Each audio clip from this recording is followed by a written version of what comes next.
When I asked when the wedding was, Rachel looked me right in the eyes and said softly, "We got married yesterday." For a moment, I thought she was joking. I even smiled, waiting for her to laugh, but her face didn't move. Not a flicker. Not even guilt. Just calm. The kind of calm that only comes when someone's already made peace with hurting you. My fingers went cold around the coffee mug I was holding. The spoon inside stopped clinking. I remember the faint hum of the refrigerator behind me and the smell of burnt toast that morning. Ordinary things in an extraordinary moment. And I remember thinking, how could my own son get married without telling me? But before that day, before that single sentence shattered everything I believed about our family, my life was quiet, even joyful in small ways. My name is Margaret Davis, and I live in a small town outside of Portland, Oregon, in a house my late husband, Daniel, built nearly 30 years ago. White porch, 2 rocking chairs, hydrangeas that bloom blue in the summer. Every Sunday, I'd bake cinnamon rolls for my son, Ethan, who'd stop by after church. Ethan's 32 now, tall, handsome, with his father's quiet eyes and my stubborn jaw. He's always been a man of few words, but when he smiles, it lights up his whole face. After Daniel passed 5 years ago, Ethan became my anchor. He'd mow the lawn, fix the leaky faucet, and make sure I never spent holidays alone. He'd bring me flowers on my birthday, always tulips, my favorite, and stay for dinner listening patiently to my stories about when he was little and how Daniel used to tease me for burning pancakes. He was my pride, my comfort, my reason to keep going. When Ethan started talking about a woman he'd met, her name was Rachel Carter, I could see something change in him. His voice softened when he said her name. He'd tell me little things, how she liked her coffee black, how she always carried a small leather notebook, how she had this way of listening that made him feel understood. I wanted to be happy for him. Truly, I did. He'd been alone for so long after Daniel's passing. Watching him smile again felt like seeing sunlight after a long winter. Rachel came into our lives quietly. No grand entrance, no loud personality. She was polite, well-spoken, and always dressed simply, like someone trying not to draw too much attention. When I first met her, she brought a pie she said she'd baked herself, though it looked suspiciously perfect, like it came straight from the store. Still, I thanked her and made tea. There was something about her that made me uneasy, though I couldn't quite say what. Maybe it was the way she looked at Ethan, not just lovingly, but possessively. Or the way she'd steer conversations away from herself, answering personal questions with little smiles and vague replies. But I told myself I was just being an overprotective mother. After all, no one would ever be good enough for my only son. So I smiled, listened, and tried to welcome her. Months passed. Their relationship grew serious. Ethan talked about moving in with her. I nodded, even though the thought of him leaving the house empty again made my chest tighten. I told myself, this is what mothers do. We let go. Still, I noticed little things. Rachel started speaking for Ethan, ordering for him at restaurants, answering questions directed at him, finishing his sentences. She'd squeeze his hand when I asked about their plans, as if reminding him to stay quiet. And Ethan, my sweet, independent boy, started shrinking into himself. He visited less, calls became shorter. When I'd ask when they'd visit again, he'd say, "We're just busy, Mom." Always we, as if I'd been quietly pushed outside the circle. One Sunday, he didn't come at all. No text, no call. I sat by the window till sunset, the cinnamon rolls cooling untouched on the counter. A week later, he stopped by alone. I could tell something was off immediately. His eyes darted around, his hair uncombed, his voice quieter than usual. I poured him coffee and asked, "Is everything all right, Ethan?" He hesitated. "Yeah, Mom, Rachel's just been under a lot of stress lately. Work stuff." "Is she okay?" He nodded, forcing a smile. "She's fine, just tired." I wanted to ask more, but I didn't, because I could feel him building a wall. A polite, gentle wall, but a wall nonetheless.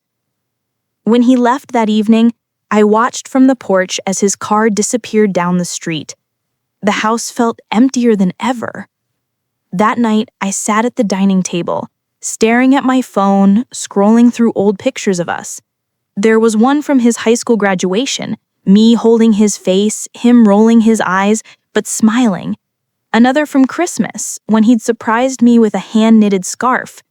I whispered to the empty room, "What's happening to you, my boy?" A few months later, I got a text from him. "Can we come by tomorrow morning? Rachel wants to talk to you." I didn't sleep that night. I baked muffins, brewed coffee, laid out the good dishes. I even wore my blue cardigan, the one Ethan always said made me look soft like a sky. They arrived together, Rachel holding a bouquet of lilies, Ethan looking pale and withdrawn. We sat around the table. Rachel smiled politely, the same hosed smile she always wore when she was about to say something I wouldn't like. I tried to keep my tone light. "So, when's the big day? Have you two set a date yet?" That's when she looked me in the eyes and said those words that would split my heart clean in two. "We got married yesterday." For a moment, no one spoke. I heard the clock ticking above the fridge, each second louder than the last. I looked at Ethan. His head was down. He couldn't meet my eyes. "Married," I repeated, my voice barely a whisper. He nodded, still staring at the table. "You didn't tell me?" Rachel placed a hand over his. "It was just a small ceremony, really. We wanted something private, something intimate." My chest felt hollow. "Private? Ethan, I'm your mother." He finally looked up, his eyes wet. "Mom, please, we didn't mean to hurt you."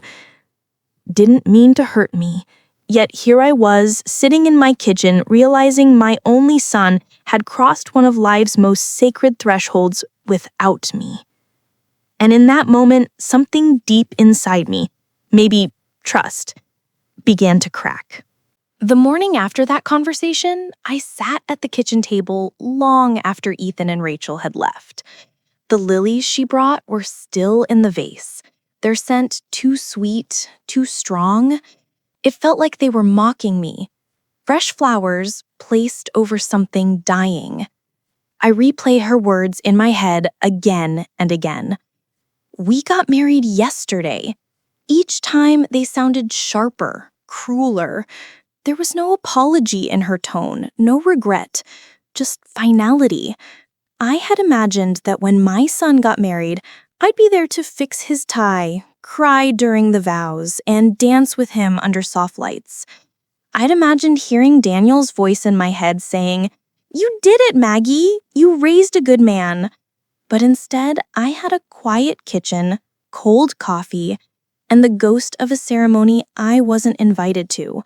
I tried to tell myself maybe it wasn't Rachel's fault. Maybe Ethan had wanted it this way. Maybe he was protecting me somehow. But deep down, I knew. I knew she had been the one to suggest it. That evening, I called him. "Ethan," I said, trying to keep my voice steady, "can you come by tomorrow? I just want to understand." He sighed softly through the phone. "Mom, it's not a big deal. We just didn't want the stress of a wedding." "Not a big deal?" I asked quietly. "You got married, Ethan, without me, without telling me." He said, "I know, but Rachel didn't want attention. You know how she is. She likes things private." Private. That word again. It had started to sound less like a preference and more like a cage. Over the next few weeks, I tried to accept it. They were married now. I told myself to give them space, to not pry. but something in me refused to rest. Ethan's calls became even shorter. Sometimes I'd hear Rachel's voice faintly in the background, sharp and hurried, telling him something. Then the line would go quiet. He stopped visiting altogether. When I texted, it took him days to reply. When I called, he said he was busy with work. I started to worry, not just about being left out, but about him. He didn't sound like himself anymore. His voice had changed, slower, flatter, like he was measuring every word before saying it. Then one afternoon, out of the blue, I got a call from Greece, Ethan's old friend from college. "Margaret," she said, her voice hesitant, "I hope I'm not crossing a line, but did you know Ethan got married?" "Yes," I said, softly, "a few weeks ago." "Oh." She paused. I was just surprised. He didn't tell anyone. Not me, not Ben, not even Mark, and you know how close they were. That stopped me cold. Ethan and Mark had been inseparable since childhood. They were practically brothers. If Ethan hadn't told even him, something was wrong. Grace went on. "I saw something strange, though. I ran into them downtown last weekend. I waved, but Ethan barely looked up. Rachel just sort of pulled his arm and walked faster. He looked different." "Different how?" "I don't know," she said quietly. "Tired, like he wasn't really there." After that call, I sat in silence for a long time, staring at the old wedding photo of me and Daniel on the mantle. Daniel's arm was around my shoulders, his smile easy, his eyes full of trust. I whispered, "Danny, our boy's in trouble, isn't he?" The first time I visited their apartment, Rachel didn't look thrilled to see me. She opened the door just wide enough for her face to show. "Oh, Mrs. Davis, what a surprise." "Please call me Margaret," I said, smiling politely. "I was just in the area and thought I'd stop by. I brought a casserole." Her smile tightened. "That's very sweet of you, but Ethan's not home." "Oh," I said, glancing past her shoulder. The apartment behind her looked dim, blinds closed even though it was noon. "Well, maybe I can just drop this off?" She interrupted quickly, reaching for the dish. I handed it to her, but before she could close the door, I heard something, a faint sound from inside. It was a man's voice, weak, but familiar. "Ratch, who's there?" My heart skipped. It was Ethan. Rachel froze, her smile faltering. "Just the mailman," she said over her shoulder. The door closed before I could say another word. That night, I couldn't sleep. The sound of Ethan's voice, strained, tired, kept echoing in my mind. Why had she lied? Why had she said he wasn't home? I decided I wouldn't call. I'd just wait. 3 days later, Ethan finally texted, "Sorry, Mom, Ben under the weather. Rachel didn't want you to get sick." Under the weather. That's what she called it. But something told me there was more to it. A week later, I drove by their apartment again, pretending I was just running errands. From the parking lot, I could see the curtains drawn. No light inside. The mailbox was stuffed with envelopes. I sat in the car for a long time, my hands gripping the steering wheel, my heart heavy with dread. That's when I saw Rachel come out. She was on her phone, pacing. Her tone was sharp, her face tense. She didn't look like a woman caring for a sick husband. She looked like someone hiding something. I lowered my window slightly and heard her say, "No, he won't go anywhere. He knows what will happen if he does." My breath caught. I leaned back quickly, afraid she'd see me. My heart pounded so hard I thought she might hear it from across the lot. When she drove off a few minutes later, I sat there frozen, staring at the apartment door, torn between fear and determination. Whatever was happening to Ethan, I knew one thing for sure. Rachel wasn't telling the truth. And if she thought she could keep me away from my son, she didn't know her mother at all. I didn't sleep that night.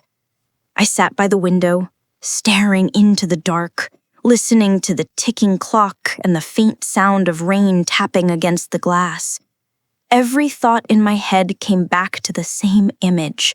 My son behind those closed blinds, his voice weak, his spirit fading. I had spent my whole life believing that mothers could always sense when something was wrong with their children. That invisible thread between us never breaks. It just tightens when they're in pain. And that night, I felt it pulling hard enough to hurt. By morning, I knew what I had to do. I made a pot of coffee, packed a container of soup, and told myself it was just a visit, a mother checking on her son. But deep inside, I already knew this wouldn't be an ordinary visit. When I arrived at their apartment, the air outside was damp, heavy with the smell of wet concrete. Rachel's car wasn't there. My heart lifted slightly. Maybe she was at work. I climbed the stairs and knocked gently. No answer. I tried again, louder this time. After a long moment, I heard movement inside. Slow, hesitant footsteps. Then Ethan's voice. "Mom?" My chest flooded with relief. "It's me, sweetheart. Open the door." There was a pause, then the lock clicked. When the door opened, I barely recognized him. He looked thinner, his eyes sunken, hair unwashed. His shirt was wrinkled, collar stretched. He gave me a weak smile that didn't reach his eyes. "Ethan," I whispered, "what's going on?" He stepped aside silently to let me in. The apartment smelled stale, like something had been left too long in the air, a mix of old food and damp clothes. The blinds were still drawn, the light dim and yellow. I set the soup on the counter and turned to face him. "Are you sick?" He shook his head. "No, just tired." I looked closer. His hands were trembling slightly. There were faint bruises on his wrist, half hidden under his sleeve. "Ethan," I said softly, "look at me." He didn't. His shoulders hunched, like a boy caught in trouble. "Is Rachel treating you right?" He looked up suddenly, panic flashing in his eyes. "Mom, don't." "Don't what?" He swallowed hard. "Don't ask that, please." My heart ached. "Sweetheart, I heard her the other day in the parking lot. She said you knew what would happen if you left. What did she mean?" His face went pale. "You shouldn't have been there." "Ethan, talk to me." He pressed his hands to his face, his voice breaking. She doesn't want me seeing people. She says everyone's trying to come between us. She thinks you don't like her." I took a step closer. "Rachel's isolating you, isn't she?" He didn't answer, but the silence said enough. I sat beside him on the couch, gently touching his arm. "You don't have to live like this." He shook his head slowly. "It's not that simple, Mom. You don't know what she's like when she's angry." I felt a cold rush through me. "Has she hurt you?" He looked away, his lips trembling. "It's not what you think. She gets overwhelmed. She says I make her feel unsafe when I pull away." Unsafe. I had heard that word used in therapy, in reports, in the quiet stories women told about men who hurt them. But hearing it turned around like that, used to justify controlling someone, made my stomach twist. I reached for his hand. He whisked it. "Ethan, she's manipulating you." He whispered, almost childlike. "She says she's the only one who really loves me." "Oh, honey," my voice broke. "That's not love. That's fear dressed up as care." A sudden sound made both of us freeze. The click of a key in the door. Ethan's eyes widened in terror. "She's home." Rachel walked in holding a grocery bag, her face freezing when she saw me. "Mrs. Davis," she said, her tone sharp but measured. "What are you doing here?" I came to see my son, I said calmly. Her eyes flicked to Ethan. I told you not to have visitors. He flinched. I didn't. She just... Rachel's voice turned cold. You need to rest. You've been anxious again.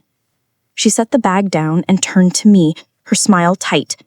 Margaret, I appreciate your concern, but Ethan's under a doctor's care. Stress isn't good for him. A doctor? I asked. Who? Her lips curved faintly. A private one. A family friend. I folded my arms. Funny, because his mother hasn't been told a thing about it. Her expression hardened. Ethan's a grown man, Mrs. Davis. You don't control his medical choices. The way she said it, slow, deliberate, was meant to humiliate me. But I didn't move. Maybe not, but I know when my son's afraid to speak in his own home. Her eyes darkened, voice lowering. You're overstepping. Ethan tried to speak, his voice trembling.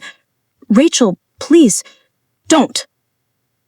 The sound of that one word, sharp, commanding, sliced through the air like a blade. I saw my son flinch.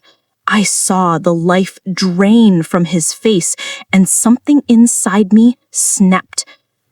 Ethan, I said softly, still looking at Rachel, why don't you step outside with me for a minute? Rachel's tone turned mocking. Oh, now you're giving him orders. No, I said steady. I'm giving him permission. Her nostrils flared. You need to leave. I didn't. I turned to Ethan, my eyes locking on his.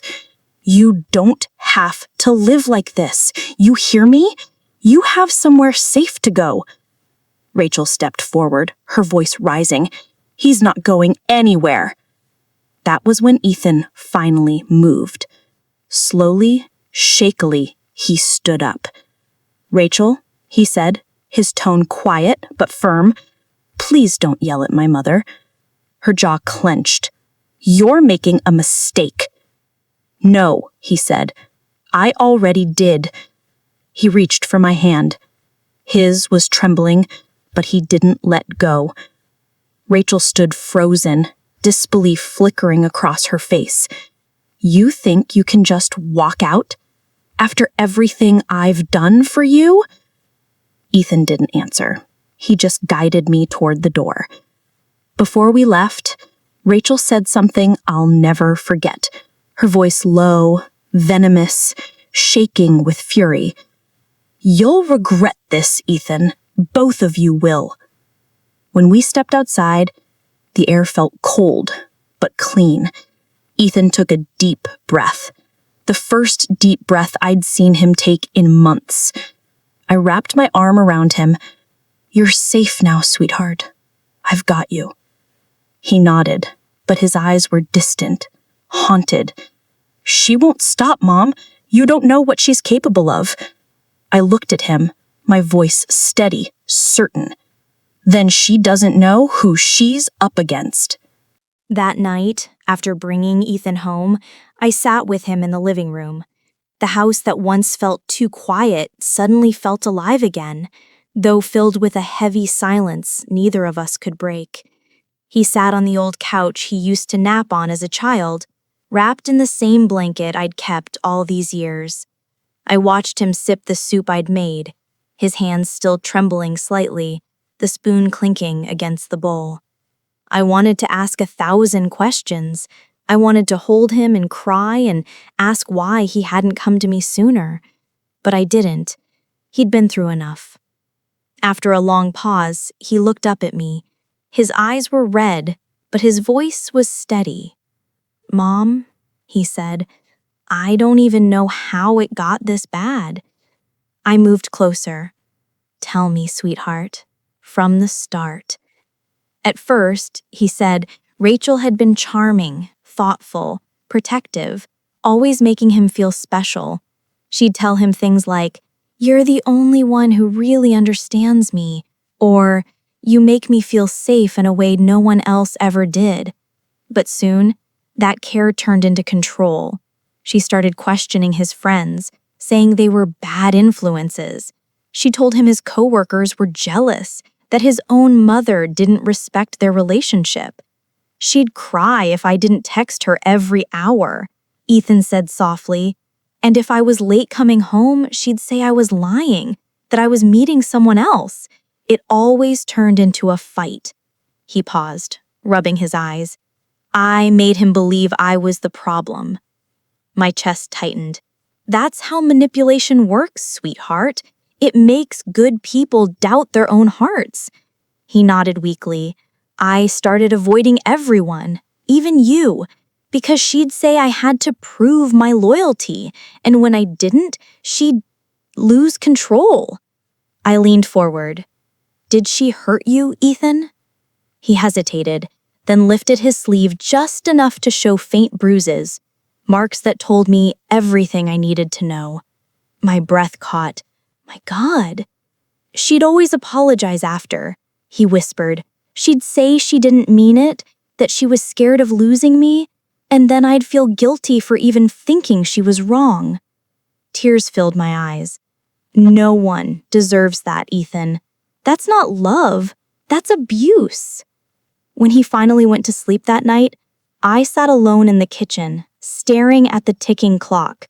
I had spent years teaching him to be kind, forgiving, patient, but now I realized sometimes love also means standing up and fighting back. The next morning, I called my friend Helen, who worked in family law.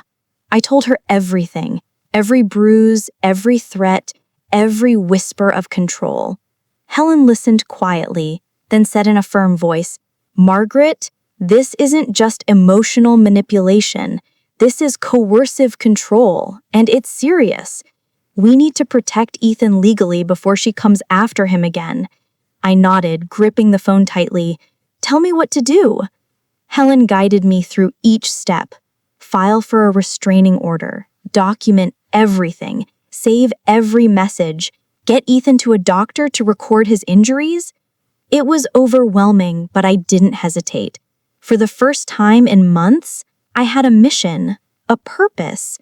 When Ethan woke up, I told him we were going to see someone. He looked scared, but I held his hand. You're not alone anymore, honey. We're doing this together. At the lawyer's office, Ethan barely spoke. Helen was gentle, explaining his rights, the process, the protection orders. When she asked for details, he hesitated. His voice cracked as he described the shouting, the broken phone, the night Rachel locked him out of their apartment because he didn't sound loving enough on the phone. I sat there listening, trying not to cry. No mother should ever hear her child describe fear like that. When he finally finished talking, Helen assuring him that he was on the right path. Later that afternoon, we went to collect some of Ethan's things from the apartment. Rachel wasn't there, or so we thought. The door was slightly open when we arrived. I told Ethan to wait in the hallway, but before I could stop him, he stepped inside. The living room was a mess. Drawers pulled open, pictures smashed, clothes scattered across the floor. Then I saw it. A photo of Ethan and me torn in half, the frame shattered. Ethan froze. His breathing quickened. She's been here. Just then, a voice came from behind us, cold, familiar, trembling with rage. So this is what you've been planning. Rachel stood in the doorway, her hair disheveled, her eyes wild. Rachel? I said calmly, you need to leave. She ignored me, stepping closer to Ethan. You brought her here to take my life apart, didn't you? Ethan's voice was quiet. Rachel, I just came for my things. She laughed bitterly. You think you can just walk away after everything I gave you? He tried to back away, but she grabbed his arm. You're not going anywhere. I stepped forward, my voice like steel. Let him go. She glared at me, her nails digging into his skin. He's mine. That was the moment Ethan pulled free and shouted, No, I'm not. The sound of it echoed in the room, sharp, final, freeing. Rachel stared at him stunned. For a long moment, no one moved. Then, silently, she dropped her hand and walked out. The door slammed behind her, leaving nothing but the sound of Ethan's shaky breathing. When we got home, he broke down completely. I held him as he cried, my own tears falling into his hair. "It's over, Mom. It's really over." But I knew it wasn't, not yet, because people like Rachel didn't just disappear quietly. That night, after Ethan finally fell asleep, I sat in my room and opened my laptop. I began writing. Every detail I remembered, every word she had ever said, every bruise, every threat. I wasn't just a mother anymore. I was a witness. And I would make sure that no one, not the police, not the courts, not anyone, ever doubted what she had done. Because love may make us gentle, but when our children are hurt, it also makes us fierce. And I wasn't done fighting. 2 days later, the knock came. It was early morning, that blue-gray hour before sunrise when the world still feels half asleep. I was making coffee when the sound echoed through the house. 3 hard, angry knocks. Ethan stirred on the couch, still half asleep. I walked to the door cautiously, my heart thudding. When I opened it, Rachel stood there. Her eyes were red and swollen, her mascara streaked down her cheeks. She looked nothing like the polished young woman who once smiled sweetly and called me Mom. She clutched a small bag in one hand, shaking. "Please," she said, her voice breaking, "can I come in?" I didn't answer right away. Every instinct in me screamed to protect Ethan. "Rachel, this isn't a good time," I said carefully. She stepped forward, her voice rising. "He won't even answer my calls. You've turned him against me." Ethan appeared behind me, his face pale. "Rachel, please, go home." "Home?" She laughed bitterly. "You mean the place you abandoned me in?" I saw the shift in her expression from sorrow to rage, and in that moment, I knew she hadn't come to apologize. She'd come to destroy whatever peace we had left. She started yelling, her words cutting through the quiet morning like a knife. "You lied to everyone about me. You made me look like a monster. You can't just erase me from his life." Neighbors' curtains began to twitch. I could feel eyes on us. Ethan's voice trembled. "Rachel, stop. You need to leave before I call the police." Her face twisted. "Police? Oh, that's rich. You think anyone's going to believe you? I'll tell them everything. How you were violent, how you cheated." "That's enough," I said firmly. "This conversation is over." She turned to me, venom in her eyes. "You think you can take my husband away from me, Margaret? You think you're some kind of saint?" I stood tall, my voice steady. "I'm a mother, and I won't let you hurt my son anymore." Something in my calmness broke her completely. She screamed, a raw, desperate sound, and threw the bag she was holding. It hit the ground, spilling clothes, papers, and a small framed photo of their wedding.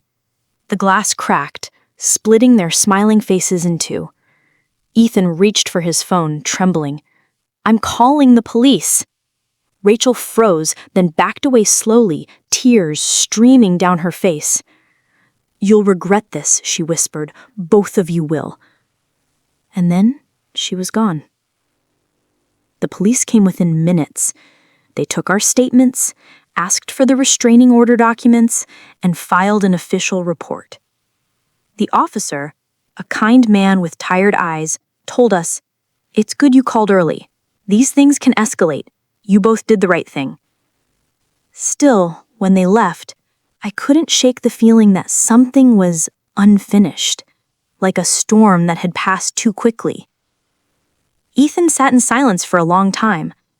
Then he said, barely above a whisper, "I didn't want it to end like this." I reached across the table, taking his hand. Sometimes endings don't look like we want them to, but they're still necessary. A week went by without hearing from her. For the first time in months, the house felt safe. Ethan started sleeping better. We even went for walks again. Small steps toward normal. But peace, I've learned, is fragile. It was a Sunday morning when I got the message. It came from an unknown number, but I recognized the tone instantly. You can't hide him from me forever. I felt the blood drain from my face. I showed it to Ethan, who went completely still. He didn't say a word, just picked up his phone and called Helen. Within an hour, she had arranged an emergency hearing to make the restraining order permanent. I could see the weight in my son's eyes, the exhaustion, the shame, the lingering love that still ached somewhere deep inside him. Because the truth is, when you love someone, even the wrong person, the heart doesn't unlearn it overnight. The hearing day was quiet and gray. Ethan wore a dark suit. I sat beside him in the courtroom, holding his hand like I used to when he was a little boy scared of thunder. Rachel sat across the aisle, looking small but defiant. Her lawyer spoke first, painting a picture of a misunderstood woman acting out of love. Then it was Ethan's turn. His voice was shaky at first, but then something changed. He spoke about fear, about losing himself, about the night she'd locked him out in the rain. And when he finished, there wasn't a dry eye in that room. Even Rachel's lawyer looked away. The judge signed the order immediately. No contact, no calls, no messages. Rachel broke down crying as they led her out. Ethan didn't look at her. He just took a deep breath and whispered, "It's done." After the hearing, we sat outside on a bench, the sun finally breaking through the clouds. For the first time, he smiled. It was faint, but it was real. "Mom," he said softly, "I think I'm going to move. Somewhere quiet, maybe near the coast." I smiled through my tears. "That sounds like peace." He nodded. "You'll visit?" "Every weekend you'll let me," I said with a laugh.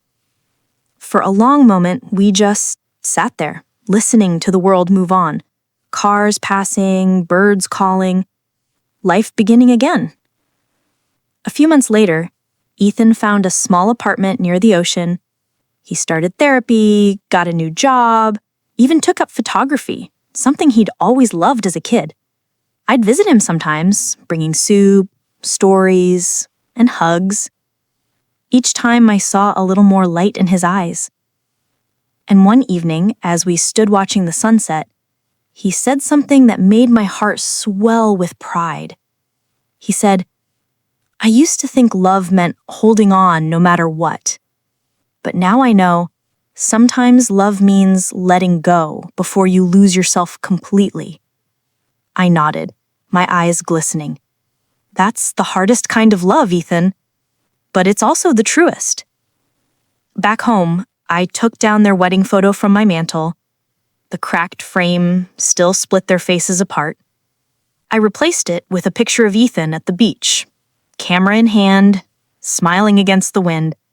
And for the first time, the house didn't feel empty. It felt safe. Because even after betrayal and heartbreak, love can rebuild itself, stronger, wiser, softer. And those scars remain. They remind us not of what was lost, but of what we survived.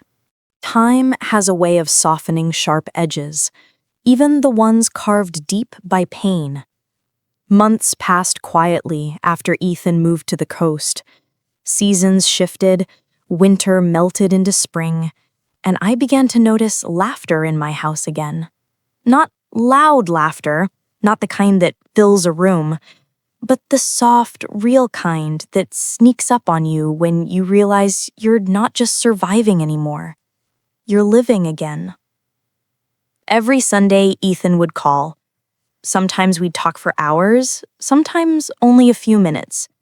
But every call carried a different tone. Lighter, steadier, freer. I could hear peace slowly taking root in him, like the tide smoothing out the jagged shore. One morning, he sent me a photo, the ocean at dawn, soft pink light spilling over calm water. His message said, "This feels like a new beginning." I smiled so hard my cheeks hurt. That day, I brewed tea, opened the kitchen window, and let the smell of lilacs drift in. I hadn't realized how much I'd been holding my breath, waiting for something to go wrong, waiting for the next knock on the door. But the silence that once frightened me now felt gentle, almost holy. I looked around my home, the same house where laughter, tears, and years of life had all left their marks, and I realized something important. Healing doesn't come when everything is perfect again. It comes when you can sit with what hurt you and no longer flinch. A few weeks later, I got a call from Helen. She wanted to tell me that Rachel had left town. She'd taken a job in another state, started therapy, and from what Helen heard, was trying to rebuild her life too. For a long time, I didn't know how to feel about that. Part of me still saw her as the woman who hurt my son, who tore our family apart. But another part of me, the part that had once opened her home and heart to her, couldn't help but wonder what pain had shaped her. What kind of brokenness had taught her that love meant control? Because people don't just wake up cruel. They become that way through wounds no one sees. That night, I sat by the window with a cup of tea and whispered a small prayer. Not for her to come back, not for forgiveness to erase what happened, but for both of them to finally find peace in their own ways. Summer came, and Ethan invited me to visit. His apartment was small but full of light. Seashells lined the windowsills, and a framed photograph of the horizon hung above his couch. He greeted me with that same boyish grin I'd thought I'd lost forever. "Mom," he said, handing me a mug of coffee, "I started teaching photography workshops on weekends." "That's wonderful," I said, my heart swelling. "You always did see beauty in places most people overlook." He smiled, looking out at the sea. "I think I learned that from you." We spent the day walking along the shore. The sound of the waves was steady and calm, like the rhythm of a heart that had finally found its beat again. At one point, Ethan pointed toward the horizon and said, "You know, I don't hate her anymore." I looked at him quietly. "He used to," he continued, "but holding on to hate just kept me tied to her. I want to move forward, Mom, for good." I reached for his hand, squeezing it. "That's how you win, sweetheart, not by getting revenge, but by reclaiming your peace." That evening, we cooked dinner together. Simple pasta with garlic and basil, laughter mingling with the clinking of plates. When we sat down to eat, I realized something had shifted inside me too. For months, I'd been living in the shadow of what Rachel did. The lies, the betrayal, the heartbreak. But sitting there, listening to my son's laughter, I understood the deeper truth.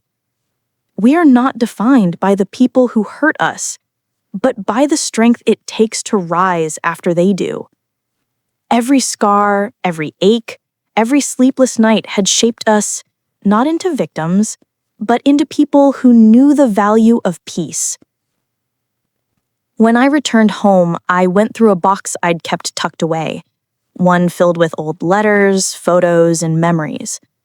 At the bottom, I found a photo of the day Ethan was born. I was holding him in the hospital bed, exhausted but smiling. That photo reminded me of something I'd forgotten. No matter how old he became or how many storms he faced, I would always be his safe place. So I framed that picture again, this time setting it right where the wedding photo used to be. It felt symbolic, A quiet promise that our story wasn't about what was lost, but what endured. Sometimes at night, I still think about that morning, the one where Rachel said, "We got married yesterday." Back then, those words had shattered me. But now when I look back, I realize they were the start of a journey neither of us could have imagined. It wasn't just about betrayal or heartbreak. It was about rediscovering who we were when everything we believed in fell apart. It taught me that even the most painful truths can become turning points, the kind that lead us to better versions of ourselves. And in that sense, maybe every heartbreak carries a seed of healing inside it, just waiting for time, courage, and love to make it bloom. As I close this chapter of my life, I often find myself standing by the window at dusk, listening to the quiet hum of the neighborhood. The same house, the same streets, but somehow everything feels new. Because peace, I've learned, doesn't come when the world stops hurting you. It comes when you stop reopening old wounds just to see if they still bleed. And though my heart still carries the memory of that day, it also carries something stronger. The proof that love, real love, always survives the storm. When I look back on it all now, the tears, the silence, the pain that once felt like it would never end, I realize something I couldn't see back then. Sometimes life doesn't fall apart to punish us. It falls apart to teach us who we really are when everything we love is tested. There was a time I thought I'd lost my son forever. Not to death, but to someone's control, someone's fear. But love, true love, has a way of finding its way back home, even if it takes time, even if it comes home bruised and trembling. I learned that strength isn't loud. It's not in the shouting or the fighting. It's in the quiet moments, when you choose to stand your ground, when you speak the truth even though your voice shakes, when you forgive, not because they deserve it, but because you deserve peace.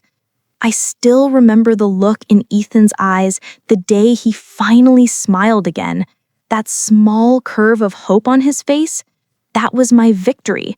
Not revenge, not justice, but healing. And maybe that's what life keeps trying to remind us, that love doesn't always mean holding on. Sometimes love means letting go with grace. So if you're listening to this and your heart feels heavy, maybe you've lost someone, maybe you've been betrayed, maybe you're just trying to breathe through the ache. I want you to know something. You are not weak for caring. You are not foolish for hoping. You're simply human for loving. And healing? It doesn't mean forgetting. It means remembering without letting the memory hurt anymore. I still keep that photo of Ethan by the sea, the wind in his hair, peace in his eyes. Every time I look at it, I whisper a quiet thank you for the lessons, for the pain that became wisdom, for the story that almost broke us, but in the end brought us home to ourselves.